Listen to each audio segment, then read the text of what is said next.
Hello guys, class 12 coordination compound chapter का ये 4th video है और आज के वीडियो का टॉपिक है isomerism in coordination compounds. NEET के प्रीवियस ईयर पेपर्स का अगर आप एनालिसिस करते हैं तो आप पाएंगे कि इस टॉपिक में से कई बार क्वेश्चंस पूछे गए हैं और आगे भी पूछे जाने के पूरे चांसेस हैं। सेम पैटर्न जेई और बोर्ड के साथ में भी है, इस लिहाज से ये वीडियो काफ़ी ज़्यादा इंपॉर्टेंट हो जाता है। अगर आपने ऑर्गेनिक केमिस्ट्री की आइसोमेरिज्म पढ़ रखी है तो आपके लिए ये वीडियो और भी ज़्यादा ईजी लगेगा, लेकिन अगर आपने नहीं पढ़ रखी है तो भी आपको परेशान होने की ज़रूरत नहीं है।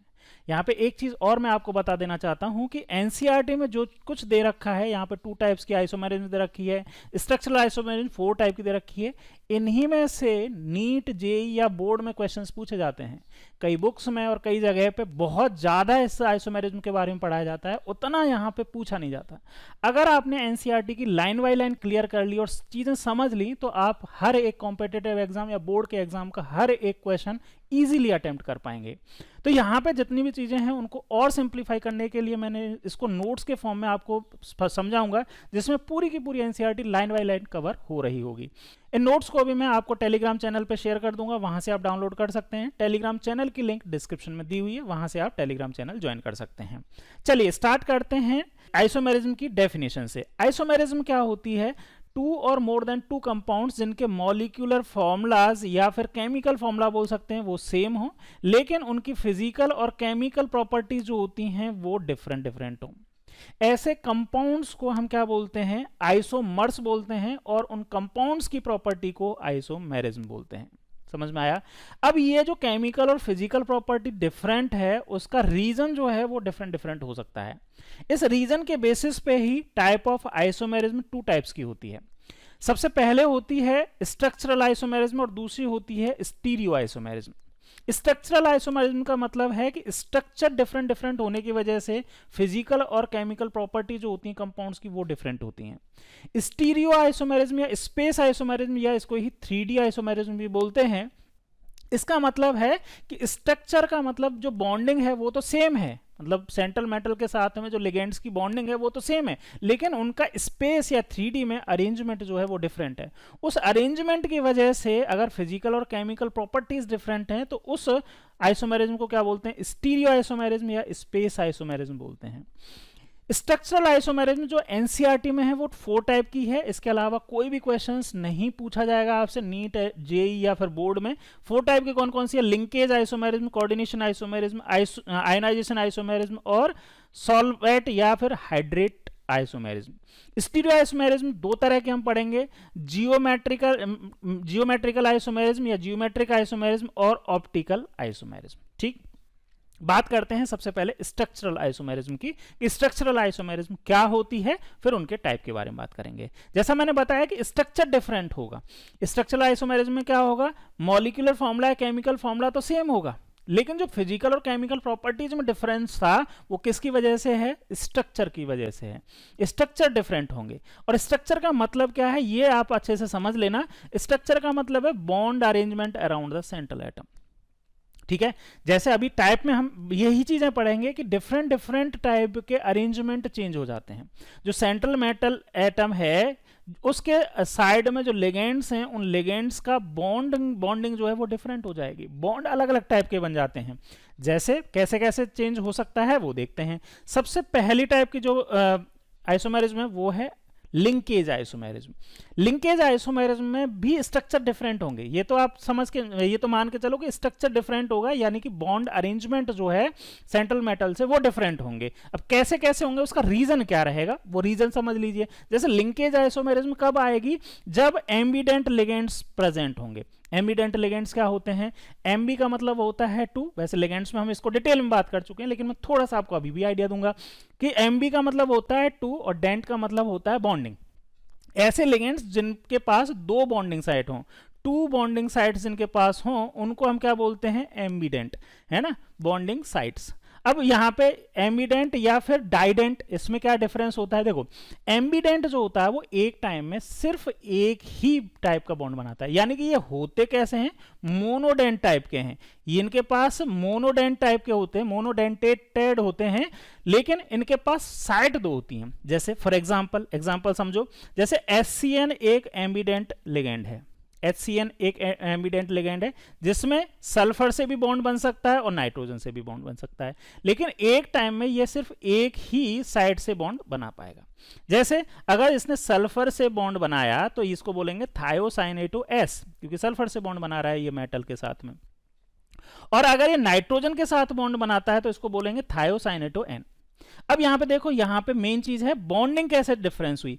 अगर ये सल्फर से बॉन्ड बनाता है तो ये कार्बन जो है वो ट्रिपल बॉन्डेड नाइट्रोजन से रहेगा और सिंगल बॉन्डेड सल्फर से रहेगा। लेकिन अगर नाइट्रोजन बॉन्ड बना रहा है तो कार्बन के पास 2 डबल बॉन्ड होंगे।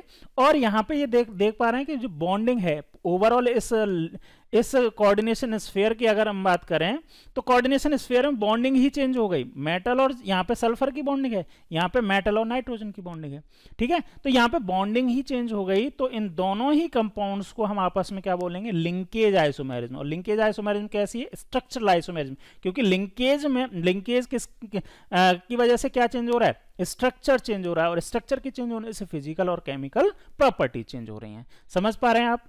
तो ये दोनों ही जो क्या होंगे आपके लिंकेज आइसोमेरिज्म या स्ट्रक्चरल आइसोमेरिज्म इनको बोल सकते हैं, ठीक। इसी को सबसे पहले जो लिंकेज आइसोमेरिज्म में सबसे पहले जॉर्ग जेन्सन जो थे नाम के साइंटिस्ट थे, उन्होंने सबसे पहले डिस्कवर किया। किस में डिस्कवर किया, नाइट्रेट लिगेंड्स में। नाइट्रेट लिगेंड्स जो हैं वो भी एक टाइप के कैसे होते हैं, आपके एम्बिडेंट लिगेंड होते हैं, NO2, ठीक है। NO2 जो है इसमें अगर आप देखेंगे तो 2 तरह की साइट है, नाइट्रोजन से भी ये हो सकता है और ऑक्सीजन से भी यहाँ पे बॉन्ड बन सकते हैं, ठीक है। तो सबसे पहले उन्होंने इसकी प्रॉपर्टी को देखा और इसमें देखा CO कोबाल्ट NH3 और यहाँ पे NO, ये बॉन्ड है ना, ONO, यहाँ पे एक तरह का नाइट्राइट लिगेंड जो है उसको अगर लैंड फॉर्म में लिखेंगे तो O लिखेंगे, नाइट्रेटो O। ऑक्सीजन के साथ अगर बॉन्ड बनता है तो वो रेड कलर का होता है। लेकिन अगर इसी NO2 का अगर ऑक्सीजन के साथ नाइट्रोजन के साथ में अगर बॉन्डिंग फॉर्म होगी तो इसको क्या, इसका कलर कैसा हो जाता है, येलो कलर हो जाता है, ठीक है। अगर इसका स्ट्रक्चर में थोड़ा सा आपको और डेप्थ में या फिर पूरा स्ट्रक्चर बना के बताऊं तो कुछ इस तरह का स्ट्रक्चर यहाँ पे देखने को आपको मिलेगा। यहाँ पे आप देखिए ये जो है यहाँ पे CO जो है वो, बाकी तो ammonia ammonia ammonia ammonia ammonia, या इसकी 5 तो अमोनिया से ही पूरी हो रही है कोबाल्ट की, लेकिन एक NO2 जो है वहां पे बॉन्डिंग जो है वो ऑक्सीजन के साथ में है। और ये कैसे कलर का होगा, रेड कलर का होगा, ठीक है। इसको बोलेंगे नाइट्रेटो O। और अगर कोबाल्ट की जो बॉन्डिंग है वो नाइट्रोजन के साथ में हो, बॉन्डिंग अगर नाइट्रोजन के साथ में हो तो इसका कलर कैसा होगा, येलो कलर होगा, और इसको बोलेंगे नाइट्रेटो N। तो दोनों ही कंपाउंड्स में बाकी का सब कुछ सेम है, लेकिन यहाँ पे एक बॉन्ड जो है वो डिफरेंट हो गया, बॉन्डिंग डिफरेंट हो गई। यहाँ पे कोबाल्ट ऑक्सीजन बॉन्डिंग है और यहाँ पे कोबाल्ट और नाइट्रोजन की बॉन्डिंग है। इस बॉन्डिंग की वजह से ही फिजिकल और केमिकल चेंज, इसकी प्रॉपर्टी चेंज हो गई, और इसी को हम क्या बोलते हैं, लिंकेज। ये कौन सी, लिंकेज आइसोमर्स। तो ये दोनों आपस में कौन से आइसोमर्स हुए, लिंकेज आइसोमर्स हो गए। समझ में आया। चलिए नेक्स्ट टाइप की जो आइसोमेरिज्म है वो है कौन सी, कोऑर्डिनेशन आइसोमेरिज्म। कोऑर्डिनेशन आइसोमेरिज्म का मतलब आप समझ ही गए होंगे, यहाँ पे भी स्ट्रक्चर चेंज हो रहा होगा। और ये कोऑर्डिनेशन आइसोमेरिज्म कब चेंज होगी, arise from the interchange of ligand between cationic और anion entities of different metal ions. यहाँ पे समझना कि एक कोई कॉम्प्लेक्स कंपाउंड है जिसमें एक कैटायनिक एंटिटी है, ये कैटायनिक एंटिटी, और ये एनायनिक एंटिटी। अब यहाँ कैटायनिक एंटिटी, ये मैं लिख देता हूँ, कैटायनिक एंटिटी है, और ये कैसी है, एनायनिक। ये तो आप जानते हैं, जब हमने नोमेनक्लेचर पढ़ा था उसमें पढ़ ही लिया था कि पहले कैटायनिक एंटिटी लिखेंगे हम कॉम्प्लेक्स कंपाउंड में, फिर एनायनिक लिखेंगे। तो पहले वाली कैटायनिक और सेकंड वाली एनायनिक। अच्छा, यहाँ पे पहले वाली में क्रोमियम जो है वो 6 नाइट्रोजन 6 अमोनिया जो लिगेंड है, अमीन लिगेंड जो हैं उनसे बॉन्डेड है। और दूसरे एनायनिक पार्ट में कोबाल्ट जो है वो CN6 यानी कि 6 साइनेटो या साइनो जो लिगेंड्स हैं उनसे बॉन्डेड है। अगर ये इंटरचेंज हो जाए, साइनाइड जो है वो इधर आ जाए और अमीन या अमोनिया जो है वो इधर आ जाए, तो ये क्या होगा, इस तरह की सिचुएशन बन जाएगी। कोबाल्ट जो है वो किसके साथ में आ गया, आपका अमोनिया के साथ में आ गया, ठीक है। और क्रोमियम जो है वो साइनाइड के साथ में आ गया, ठीक। तो एक तरह से आप कह सकते हैं कि यहाँ पे क्रोमियम अमोनिया के साथ में था और इसमें कोबाल्ट अमोनिया के साथ में। तो यहाँ पे इंटरचेंज हो गया, लिगेंड्स का इंटरचेंज हो गया। दो इन कोऑर्डिनेशन स्फीयर में जो लिगेंड्स है वो आपस में इंटरचेंज हो गए, और उन लिगेंड के इंटरचेंज होने की वजह से ये आपस में इनका ओवरऑल देख रहे हैं, यहाँ पे पहले जो था क्रोमियम और नाइट्रोजन के बीच में, अमोनिया के नाइट्रोजन के बीच में बॉन्डिंग थी, और सेकंड में कोबाल्ट और अमोनिया के नाइट्रोजन के बीच में बॉन्डिंग है, बॉन्डिंग चेंज हो गई, यानी कि स्ट्रक्चर चेंज हो गया।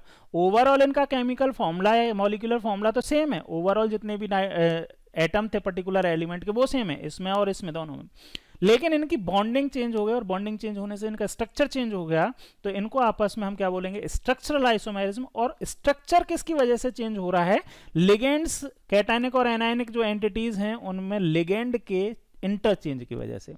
तो इस तरह की जो होगी आइसोमेरिज्म होगी उसको हम क्या बोलेंगे, कोऑर्डिनेशन आइसोमेरिज्म। तो ये इन दोनों को आपस में कोऑर्डिनेशन आइसोमर्स बोलेंगे, ठीक है। ओके, नेक्स्ट टाइप की जो कोऑर्डिनेशन, नेक्स्ट टाइप की स्ट्रक्चरल आइसोमेरिज्म है वो है आयनाइजेशन आइसोमेरिज्म। आयनाइजेशन आइसोमेरिज्म में क्या होता है, when counter ion in a complex is itself a potential ligand and can be displace a ligand which then become counter ion. मतलब क्या है कि एक कोई जैसे ये एक कोऑर्डिनेशन कंपाउंड है, ठीक है, इस कोऑर्डिनेशन कंपाउंड में ये काउंटर आयन होता है, ये कोऑर्डिनेशन एंटिटी होती है, ठीक है। तो काउंटर आयन जो है वो एक लिगेंड की तरह, पोटेंशियल लिगेंड की तरह बिहेव करे, और ये क्या हो जाए, यहाँ पे इंटरचेंज हो जाए।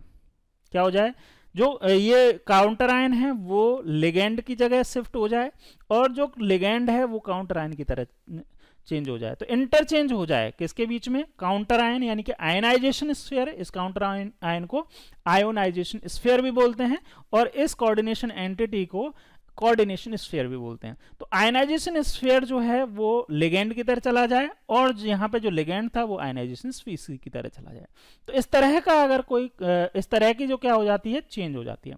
अब चेंज होने से हुआ क्या, देखो यहाँ पे कोबाल्ट जो है वो 5 अमोनिया में नाइट्रोजन के साथ में बॉन्डेड था, ऐसे बोल सकते हो। यहाँ पे NH3 है ना, मैं एग्जैक्टली स्ट्रक्चर नहीं बना रहा हूँ, मैं सिर्फ आपको ये बता रहा हूँ। यहाँ पे कितने हो गए, 4, और ये 5 अमोनिया है, अमोनिया के साथ में बॉन्डेड था, और एक जो था सल्फेट ग्रुप था फर्स्ट में। दूसरे टाइप में क्या हुआ, ये सल्फेट हट के क्या बन जाएगा, Br लग जाएगा। तो आप देख रहे हैं एक में सल्फेट था और एक में जो बॉन्डिंग होगी वो Br के साथ में बॉन्डिंग होगी, तो यहाँ पे बॉन्ड्स जो है वो डिफरेंट हो गए कोऑर्डिनेशन स्फीयर में। तो इस तरह के जो स्ट्रक्चर या कंपाउंड्स हैं उनको हम क्या बोलेंगे, आयनाइजेशन आइसोमर्स, और इस प्रॉपर्टी को आयनाइजेशन आइसोमरिज्म बोलेंगे, ठीक है। तो यहाँ पे ब्रोमीन जो है वो can act as potential ligands, और SO4 जो है वो लिगेंड है जो बाद में क्या बन जाता है, काउंटर आयन बन जाता है, ठीक है। समझ में आया, मतलब ये आयनाइजेशन स्फीयर या काउंटर आयन जो है वो लिगेंड के साथ में क्या हो जाए, इंटरचेंज हो जाए, तो उसको हम क्या बोलेंगे, आयनाइजेशन आइसोमर्स, और इस प्रॉपर्टी को आयनाइजेशन आइसोमेरिज्म। नेक्स्ट हम बात करते हैं सॉल्वेट आइसोमेरिज्म। बड़ा सिंपल, नेम से इंडिकेट हो रहा है, यहाँ पे सॉल्वेंट वर्ड जैसा कुछ आ रहा होगा, सॉल्वेंट का यहाँ पे जिक्र होगा। When solvent molecule in a complex is itself a potential ligand, मतलब जो सॉल्वेंट लिया गया है वो भी किसकी तरह बिहेव करे, लिगेंड की तरह बिहेव करे, a ligand which then become counter ion. मतलब अगर हम बात करें वाटर एज ए, क्या लिया जाए, वाटर अगर एज ए सॉल्वेंट लिया जाए तो इस आइसोमेरिज्म को, सॉल्वेट आइसोमेरिज्म को हाइड्रेट आइसोमेरिज्म भी बोला जाता है। वाटर को हाइड्रा बोलते हैं, हाइड्रो बोलते हैं, इसीलिए इसको हाइड्रेट आइसोमेरिज्म भी बोला जाता है जब वाटर एज ए सॉल्वेंट लिया जाता है। इसी का एग्जांपल लेके समझ लीजिए आप, जैसे क्रोमियम और क्रोमियम जो है वो एक्वा, मतलब H2O के 6H2O लिगेंड के साथ में बॉन्डेड है, और यहाँ पे काउंटर आयन जो है वो Cl3 है, 3 काउंटर आयन हैं। क्लोराइड आयन जो है वो काउंटर आयन की तरह है जो कि 3 नंबर में है, ठीक है। अब ये जो है ना, ये H2O जो है वो किसकी तरह भी बिहेव करता है, कर रहा है सॉल्वेंट की तरह। अब यहाँ से और यहाँ पे लिगेंड की तरह भी बिहेव करता है। अब ये जो है H2O निकल के क्या आ जाए, बाहर आ जाए, कहाँ, काउंटर आयन की तरह, और जो काउंटर आयन है वो कहाँ चला जाए, लिगेंड की तरह। तो यहाँ से देखो 3 क्लोरीन में से एक क्लोरीन यहाँ गई, और यहां से एक H2O 6 थे, पहले ये 6 थे, अब 5 रह गए, एक H2O निकल के बाहर चला गया, तो एक्सचेंज हो गया।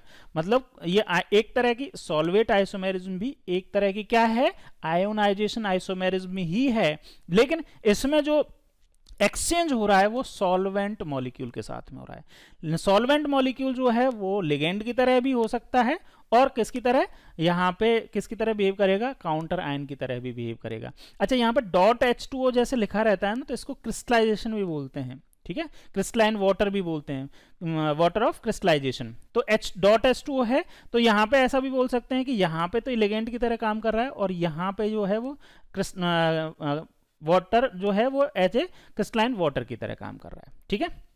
तो इस तरह से भी इसको समझ लीजिए।